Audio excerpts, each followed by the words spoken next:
Halo di kelas sebelah lagi. Oke, kalau di video sebelumnya saya sudah membahas tentang skala pengukuran data.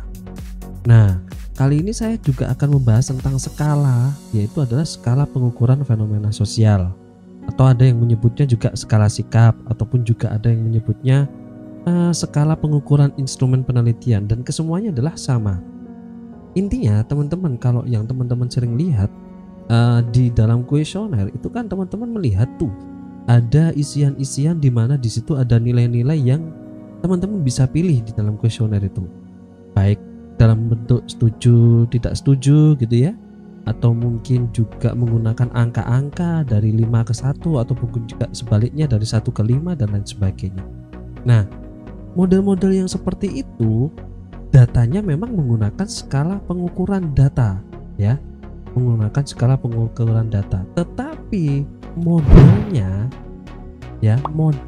atau metodenya dari angka-angka tersebut itu menggunakan metode yang disebut dengan skala sikap atau skala pengukuran instrumen penelitian. Nah, kira-kira seperti itu ya. Jadi bagaimana detailnya tentang skala sikap atau skala pengukuran instrumen penelitian? Oke, kita langsung bahas sekarang di kelas sebelah lagi. Halo teman-teman, sebelum kalian lanjut menonton video ini, pastikan kalian sudah subscribe channel ini agar kami bisa terus membuat video-video yang bermanfaat untuk kalian semua. Dan pastikan juga setelah menonton video ini, like dan komen serta share video ini.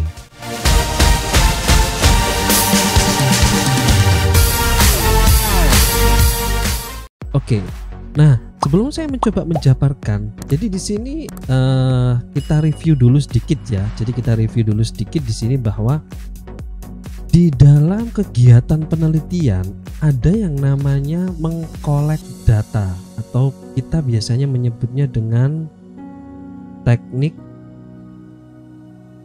pengumpulan data. Nah, ini adalah tekniknya. Bagaimana kita mengumpulkan data-data yang kita perlukan untuk penelitian kita. Nah, sedangkan pertanyaan berikutnya, teknik ini menggunakan apa alatnya? Kan gitu. Alatnya pakai apa? Nah, alatnya ini disebut dengan instrumen penelitian.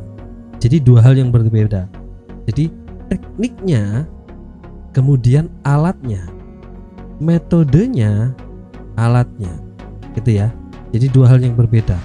Oke, sebelum saya lanjutkan, kita review dulu ya. Saya sudah pernah membahas bagaimana data primer, data sekunder, apapun itu bentuknya datanya ya, mau primer, sekunder gitu ya. Nah, kita bisa melihat memilahnya adalah ada teknik pengumpulan data, ada yang namanya instrumen. Contoh, kita contohkan. Kalau kita menggunakan tekniknya adalah kuesioner, alatnya pakai apa? Alatnya disebut pakai angket, ataupun juga namanya kebetulan ada yang sama juga, kuesioner ya. Jadi tekniknya namanya kuesioner, alatnya namanya angket. Nah, ada juga yang bentuknya adalah kelompok fokus atau panel. Ini adalah tekniknya atau metodenya. Waktu turun ke lapangan menggunakan apa? Ya harus observasi. Seperti itu ya, baik itu observasi terstruktur maupun tidak terstruktur. Nah, ini ada di pembahasan saya di beberapa video sebelumnya, yang khususnya di bab 3 gitu ya. Oke, kemudian ada juga yang wawancara ya. Kalau kita menggunakan metodenya wawancara, waktu turun ke lapangan kita menggunakan alatnya apa? Nah, alat bantunya adalah pedoman wawancara. Jadi kita sudah mempersiapkan alat-alat di mana list seperti pertanyaan gitu ya, poin-poin pertanyaan yang akan kita diskusikan di dalam wawancara tersebut. Nah, itu menggunakan teknik apa? Metodenya sebutannya wawancara, tapi alatnya disebut dengan pedoman wawancara. Jadi di sini teknik itu adalah metodenya, instrumen ini adalah alatnya. Jadi ini dua hal yang berbeda. Nah, kali ini kenapa kok saya harus menekankan di sini? Jadi teman-teman, yang kita bahas itu adalah di sini untuk yang namanya adalah instrumen. di dalam instrumen ini kita harus menggunakan beberapa ilmu lain ya, ilmu turunan, yaitu di dalam statistika yang disebut adalah skala sikap, di mana skala sikap ini sendiri pun juga menggunakan angka, menggunakan nominal, menggunakan ya angka itu ya, di mana angka-angka tersebut masih terpilah lagi. Ada yang namanya disebut dengan skala pengukuran data. Jadi angkanya disebut skala pengukuran data, metodenya disebut dengan skala sikap atau skala pengukuran instrumen penelitian. Oke, semoga sampai sini paham dulu. Jadi mengapa kita harus membahas sendiri yang namanya skala sikap, itu ya. Oke, skala sikap itu apa sih? Skala sikap adalah psikometrik ya, yang digunakan dalam kuesioner, yang merupakan salah satu teknik ya, sekali lagi salah satu teknik yang dapat digunakan dalam evaluasi suatu program atau kebijakan perencanaan. Jadi ini adalah permodelan, di mana permodelan itu dalam bentuk satu teknik yang memang bisa dilakukan dalam satu program atau kebijakan perencanaan. Adapun beberapa jenis skala sikap, ada yang skala Likert, skala Guttman gitu ya, semantik rating scale, ada yang Trustone dan lain sebagainya gitu ya. Yang sering kita kenal yaitu adalah Likert ini kan, yang sering kita lihat adalah Likert. Oke, kita bahas satu persatu aja. Oke, kita sekarang bahas yang paling pertama dulu, yaitu adalah Likert. Skala Likert yaitu digunakan untuk mengukur sikap, pendapat, persepsi seseorang atau sekelompok tentang fenomena ya. Jadi skala Likert itu variabelnya dijabarkan dari indikator, kemudian indikator itu dijadikan item-item pertanyaan. Nah ini biasanya kalau teman-teman yang membuat penelitian yang karakteristiknya adalah kuantitatif, pasti membuat yang namanya adalah tabel variabelnya ya, dimana dari tabel variabel itu kita pilah-pilah dari konsep gitu ya, dimana konsep atau teorinya itu dipecah jadi indikator gitu ya. Indikator apa yang digunakan di dalam konsep yang sedang digunakan dalam penelitian.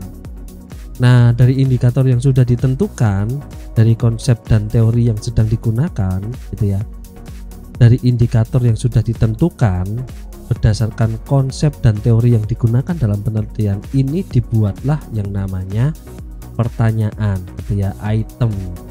Di mana item ini adalah item-item pertanyaan yang akan menjadi poin-poin di dalam kuesioner. Jadi teman-teman biasanya kalau lihat kuesioner, nah pertanyaannya itu dari mana ya? Pertanyaannya dari penurunan ini, konsep, indikator, turun ke item. Simpelnya seperti itu.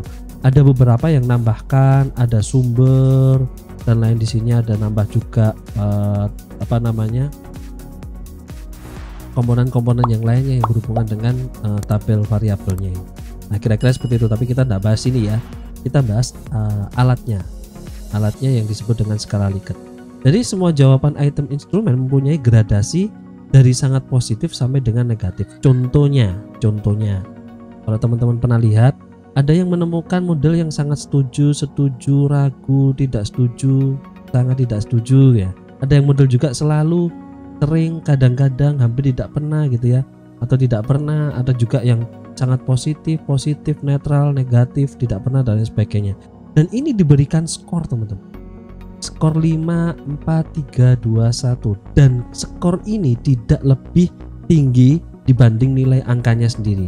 Jadi ini hanya berfungsi untuk penggolongan atau pengkategorian saja, seperti halnya yang sudah saya jelaskan di pembahasan video sebelumnya, yaitu di dalam skala pengukuran data, yaitu adalah lebih ke arah pengkategorian.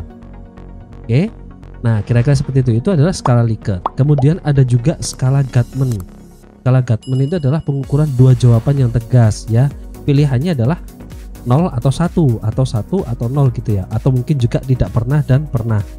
Dan semuanya ini diskorkan, bisa diskorkan. Bentuknya bisa dalam bentuk apa? Bisa dalam bentuk pilihan ganda ataupun juga checklist dan lain sebagainya.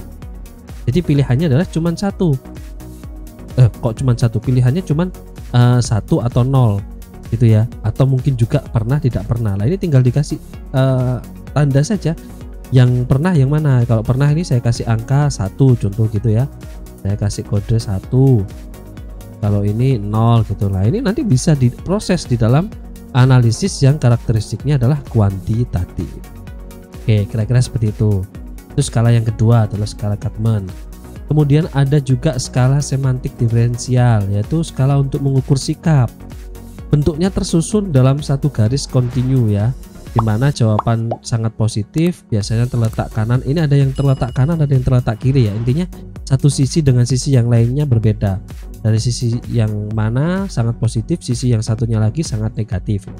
Nah ini datanya terkumpul, ini bentuknya adalah interval ya. Biasanya skala ini digunakan untuk mengukur sikap atau karakteristik tertentu yang dipunyai oleh seseorang. Contohnya, nah dilihat gini, gaya kepemimpinannya bagaimana kalau dia bersahabat, apakah gaya kepemimpinannya bersahabat gitu ya.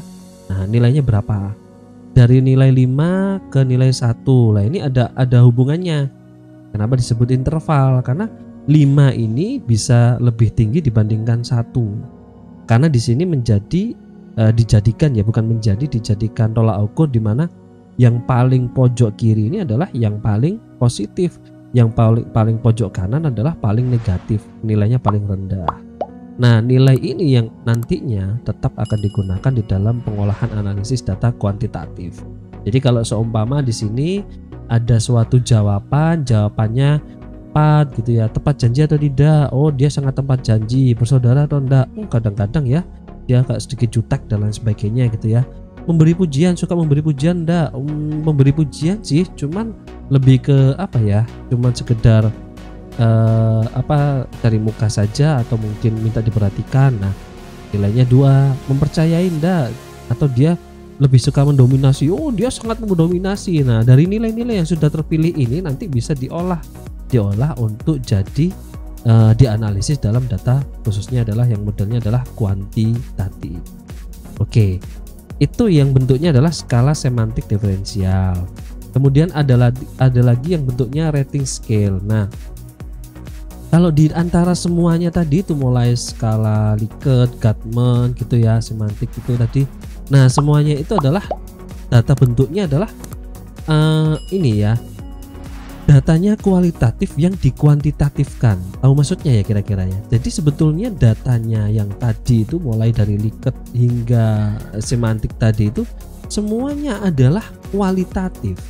Kualitatif itu kan berupa bentuk teks, di mana teks ini agar mudah digunakan dalam pengukuran analisis kuantitatif sehingga diangkakan. Diangkakan dalam artian tidak dalam arti selalu diberi skor gitu ya, tetapi digolongkan. Seperti kayak yang interval tadi itu digolongkan, nilainya 5 gitu ya, kalau setuju tidak setuju gitu ya. Ada yang 3, ada yang 1 gitu ya, atau mungkin juga lengkap seperti ini.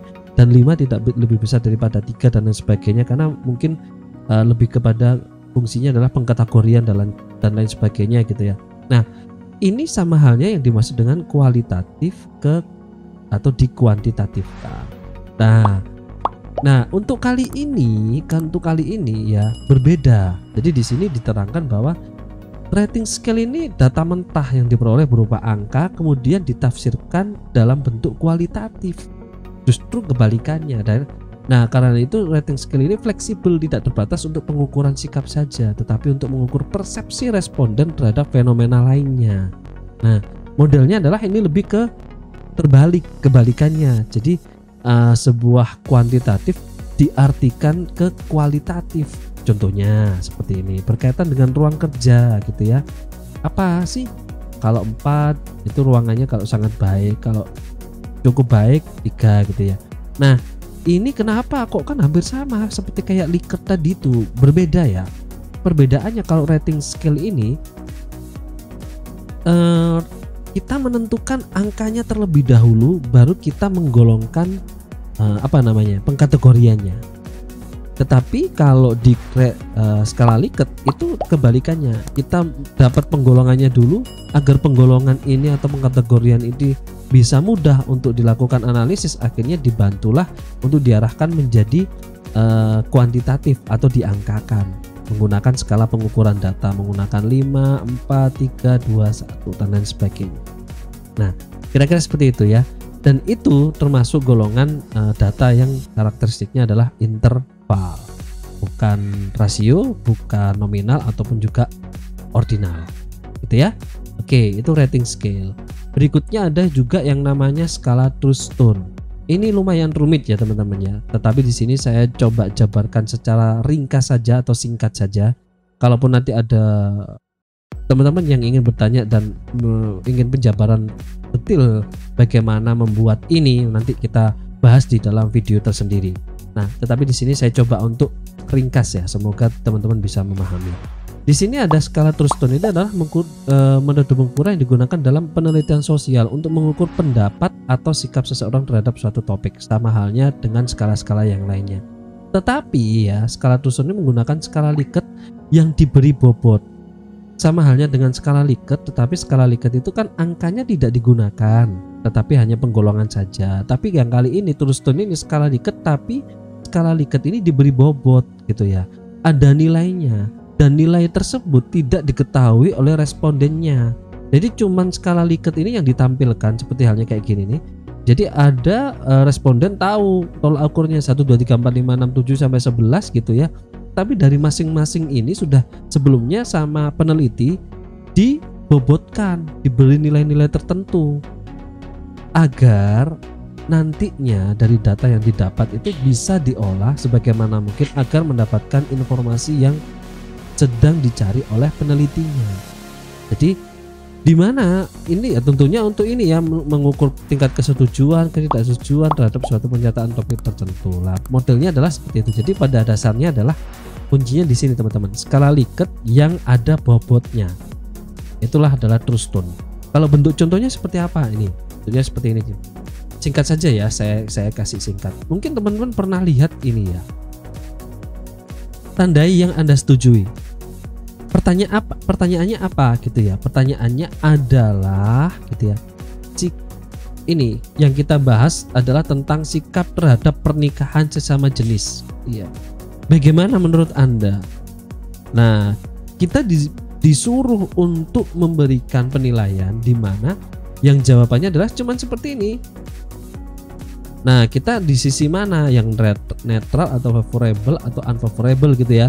Nah, di sini kita nilainya yang kita beri ini ada artinya nanti. Artinya apa? Artinya adalah di sini kita sudah memetakan sebagaimana mungkin dari nilai-nilai yang ada di sini, dari pilihan-pilihan centangan yang ada di sini, itu mengandung arti seperti ini. Dan tidak itu saja.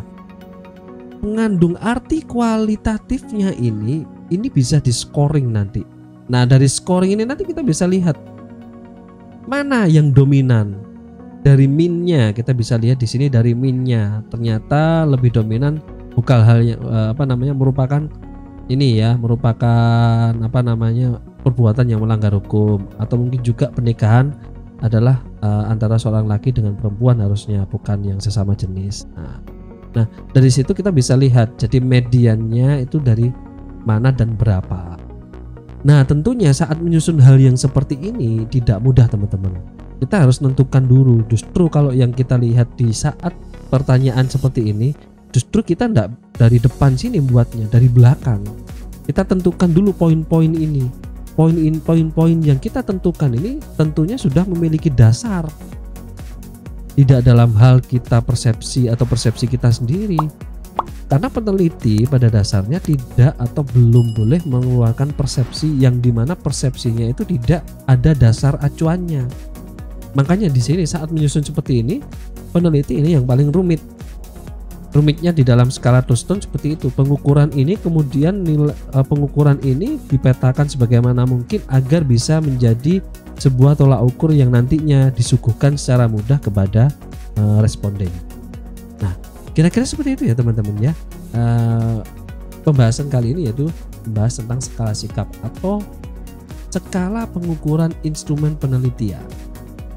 Saya yakin teman-teman sudah pernah tahu semua yang saya sedang sampaikan kali ini. cuman namanya baru kenal sekarang. Tetapi apapun itu namanya, kita tetap fokus dengan apa yang sedang kita kerjakan. Ini adalah cuman alat bantu. Alat bantu di mana? Alat bantu untuk menjelaskan saat teman-teman ada atau timbul pertanyaan-pertanyaan dari penguji, Anda menggunakan skala apa? Anda menggunakan skala pengukuran data apa, dan lain sebagainya.